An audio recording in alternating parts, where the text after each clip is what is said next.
Hey, good morning, everybody. I think it's the last day of February, and we are in a red market. And no matter how you slice it, things are a little bit rough right now. And there are just a few stocks that are doing well. But you know what I always say: 70% of a stock's direction comes from the direction of the market. So when the market is red and it's going down, your stocks are probably going down. There's a 70% chance of that happening. So why fight that?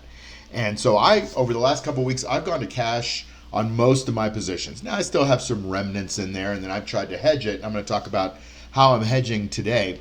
But I want you to look at the screen right now. And that screen is showing you that we've got a bunch of red lights here. Okay, you don't see them. I teach this to my students in my masterminds and my courses, and I'm not going to spend a half an hour going through how I determine that we have four red lights right now. But we've got poor momentum. We've got moving average crossovers to the downside. We've got newer lows being made. And if you look at this chart, you could see that I've drawn a little white line here. I think that's where this market is going in the short term for sure. I mean, whenever I say for sure, I have no idea, right? But I'm always trying to just look at probabilities. And to me, the way this pattern is setting up, it's not that bad. But if you're in some of these big stocks that a lot of people are in lately, it feels really bad. So, it's look at this candle here on the right. It is a rough candle. It closed all the way at the bottom. We had a candle like that last Friday that closed all the way at the bottom. We tried to recover. We couldn't do it. Now we're coming back down to the other side of that. I think we're going to go below this candle at about 19,808 or 19,8. And then it's going to go to this candle, which is at 19,625 or something like that. If it breaks that candle, and that's a pretty big candle, that's going to be hard to break. But if it breaks that candle, we're going lower, right? We're going to go to the 19s on the New York Stock Exchange. We could be breaking down here. Now, I'm not trying to paint the picture of gloom and doom, because in every down market, there's opportunities. Now, one of the opportunities that I see is a way to hedge this market. And what that means is that you can play this market to the downside. So you know how we do covered calls to the upside? Well, I've created something called covered puts, which is the way to do this to the downside, okay? So let me show you what I'm looking at. First of all, let's start with the sector, okay? So this is the Philadelphia Housing Index. Now you can look over here. This is a weekly chart. You can look over here. I mean, there's nobody in the world that's going to say this is a really good chart, right? This is a lousy chart. You can see something that I call the dreaded H pattern right here. Notice this long part of the little H, and then it humps up, and it comes back down, and now it's below the bottom of the first part of the H, right? So now it's in this lower part, which tells me that it's probably based on my ABCD analysis, and I don't want to get into all that, but the bottom line is I see this going to 570, okay? I see this going somewhere around in this area right here, okay?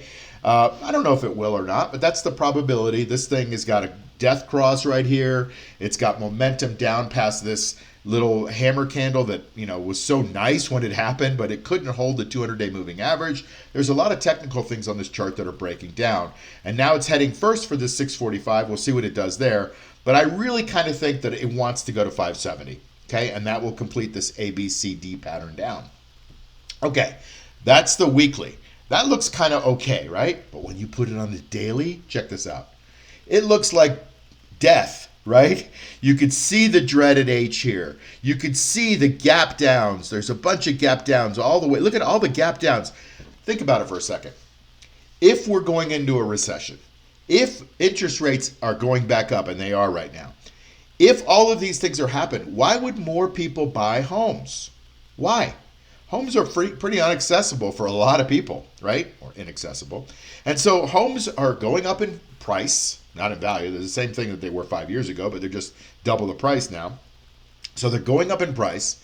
Interest rates are high, so you can't sell your house from one place and go to another one if you got a 3% mortgage, because now you're going to double your payment or something. And it's just really hard to be moving around. Why would companies want to build houses? I don't know. That's a fundamental question for you to answer. That's a fundamental question I'm wondering about. We've had this bull market in housing for a long time, many years, over a decade now. And so now, why would people want to continue to build houses when there's all these people that want to sell houses, but they kind of can't? So as soon as rates come down, they are going to sell them, but they're going to have to drop their prices. And you're seeing that happen around the country. Okay? Remember Florida was really hot a year ago? Florida's like, you can't swing a dead cat without hitting, a bunch of houses for sale in Florida, and that's what's going on. And there's insurance crisis going on. There's homeowners association crises going on. There's a lot of glut of people that are trying to sell their houses in Florida. The same thing is happening in Arizona, in Texas. Boy, people are fleeing California. There's a problem in housing, and you can see it on the chart. The chart usually knows, right? Now, I'm not saying I'm picking the top, I'm picking the bottom. I can't do that. I'm not Nostradamus, right? But if you look at the top of this weekly chart that I'm showing here, it's 837. Well, now we're in the 600s, right? And so it's dropped, and I'm like, there's a continuing trend I see to the downside. I mean, I look, just like this trend went for a couple of years, I think this trend could go for a while. I don't know if it's going to be a couple of years or a couple of months or a couple of days. I have no idea. I'm just trying to say, I'm trying to hedge to the downside. So let's take a look at one of the bellwether stocks. You could see this beautiful chart if you just put your hand over the right side. Boy, it went from 60 to 200. It tripled since 2022, right? Well, now it's rolling over. And so you could see it hit the 50-day moving average, it dropped, it hit the 200-day moving average, couldn't really hold it. And now it's not even faking it anymore. It can't even get back up to the 200-day moving average. It's having trouble holding the 50. So I'm looking at this as a downside play. I'm not saying you go short it. I'm not saying you do anything I do. I'm just trying to show you what you could look at. Now, I have a position in this on the short side. It's a covered put strategy. And so I'm going to show you what that looks like in just a second. But you can see, and this stock could bounce, right? I mean, these things that are going down, they do these little dead cat bounces. Boy, a lot of cat references today. But they do these little bounces. And so when they do them, those are opportunities to go short or to go to the downside on it. Let me show you what I'm doing here. So I've got this position. What I did was I bought the puts. Now, the thing about puts is when you buy a put, you want the stock to go down. So if the stock goes down, your put goes up in value, okay? So I call that my base position. Now, I'm not saying this is an ideal trade. I'm saying this is one that I did just to get in the game, okay? So now I'm in the game. I bought the put, and then I went and sold the call. Then I went and sold another put against it, a lower put, just to be covered on it, okay? And so here's what I got for that put. I bought the put for $9.20 or $920 a contract. You can see I have 40 contracts, okay? And so against it, to be able to create income, because I believe in creating income from the juice, there's still juice on the put side, you sell the puts at the 124 level. Now the stock is somewhere around 126, something like that.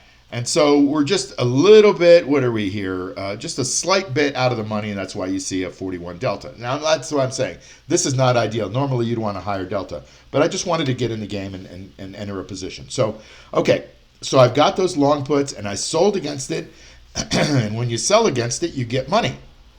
And so I sold it for $130 a contract, which to me looks like in 7 weeks or 7 periods, I guess this is like a 9-day trade or something like that, whatever, it says 7. But I guess in about 7 weeks, I'll have broken even on the contract if it continues to go down, because I'm in this for the juice. $130 a contract times 40 contract is, is what, like $5,600, $5,700. And, over time, that's going to erode at this price, okay? So my goal, and you can see, as it's kind of approaching the 124 put, the juice has gone up because it's still out of the money, so that's now juice. But that juice will all come to me next Friday when this expires, okay? So I get all the $1.30 that I sold. Yes, I have to go through this little hump, but if it goes down the other side, I'm going to get more and more and more and more juice, okay? And I'm only in this for the $1.30, okay? And on Friday, this expires at 0. So that's the deal. So every week, and I have these out to June, every week, my goal is, if this thing keeps dropping down, is this is going to go up in value, and I'm just going to keep collecting the juice on this. I don't care if it keeps going down in value, because if it keeps going down in value, I'm going to gain value on this put. I know it's the dark side. You have to kind of twist your brain around. And I'm going to get this $1.30, let's call it, every week, right? And even though it keeps going down, I'm going to get a gain here, and I'm going to collect another $1.30 next week, and the week after, and the week after, and the week after, and it keeps going down. I'm happy with that, okay? I want it to go to 124. I want it to go to 123. I want it to go to 122. So even though this is going against me when it does go down, okay, because I've sold it. This is going for me when it does go down because I bought it. But at the end of the day, the difference between all of this stuff is this $130 per contract. Okay, bottom line here is the sector is going down. And by the way, a stock gets 32% of its strength from its sector. Well, I just showed you the chart on this sector. It's pretty horrendous, right? So it's got negative strength. It's going down. It's got weakness, right? Okay, well, that's a pretty good thing. Then I got the market on my side. The market's going down. So I've got two things, the sector and the market, that are giving me probabilities to the downside. Heck, I don't know if I picked this thing right. It could bounce and do all kinds of crazy stuff. But if I'm correct, great, because it's going to be going down. If I'm not correct, great, because I'm collecting $1 or $130 a contract. Okay? I hope that makes sense. That's how I'm hedging to the downside. There are tons of stocks out there right now that are showing weakness. Now, you've got to be careful. You've got to make sure that they are in a sector probably that is showing some weakness. You've got some relative strength that's, some lousy relative strength. You don't want to be shorting stocks that are really strong, because as soon as this market comes back, those are going to be the first ones that go up. I just see this one, and I could be wrong, but I see this one as a weak stock in a weak sector, in a weak market. So I want to play this to the downside to give myself a little hedge while this market is kind of going down. Because right now, all the indicators say that it's going down. And I don't know when this market ends. It could be today. It could be next week. It could be next month. And, most of my positions are in cash, so I'm not in that much pain. But having a little way to make money on the downside might help me. And if you start looking at it, it might help you too. I'll see you on the next video. Take care. Hey, it's Mark Yagi, and if you haven't subscribed to this channel, please do that right now. That would be a great favor to me, and plus it helps me get this material out to a lot of other people that might need it. I've got a little bit of a movement going on here, and I want to try to change the world one person at a time, showing them that you can make safe, reliable income from the stock market. And plus it helps to grow the channel a little bit. Also, if you would give me a thumbs up on the video and like it, great. If you don't like it, give me a thumbs down, that's cool. But just tell me why you don't like it so I can get better. And then hit the notification bell so you can get these videos as soon as they come out, because a lot of times this is timely information and you want to get that information before it gets stale. The last thing is to join my free Insider Tips newsletter. There's a link below, and you get everything in one spot. You get breaking news and analysis also. So that would be great if you could do that too. See you soon.